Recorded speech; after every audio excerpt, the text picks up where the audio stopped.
आता बघूयात अन्य काही महत्त्वाच्या आंतरराष्ट्रीय घडामोडी संक्षिप्त स्वरूपात। फिलिपाईन्सची राजधानी मनिलामध्ये 27 देशांच्या आसियान रिजनल फोरमच्या परराष्ट्र मंत्र्यांची परिषद सुरू आहे। या परिषदेमध्ये कोरियन प्रदेशातल्या तणावाचा मुद्दा सर्वाधिक चर्चेत राहिला।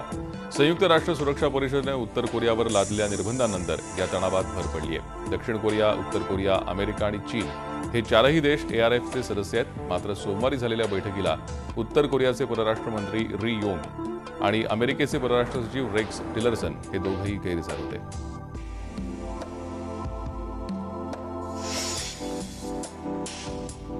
दुसरीकडे या परिषदेसाठी दाखल होताच उत्तर कोरियाच्या प्रवक्त्याने कोरियन प्रदेशातला तणाव वाढण्यास अमेरिकेची धोरणच कारणीभूत असल्याचा आरोप केलाय। उद्या या परिषदेमध्ये उत्तर कोरियाच्या अणु कार्यक्रमावर विस्तृत चर्चा होण्याची शक्यता आहे। त्या पार्श्वभूमीवर उत्तर कोरियाची ही हटवादी भूमिका महत्त्वाची मानली जाते। दुबईच्या मोवनपीक हॉटेलमध्ये आग लागली। यामुळे हॉटेलचे कर्मचारी आणि तिथल्या उतारूंची एकच धावपळ उडाली। अग्निशमन दलानं आग तातडीनं आटोक्यात आणली। हॉटेलनं सर्व उतारू आणि कर्मचारी सुखरूप असल्याचं ट्विटरवरून जाहीर केलं।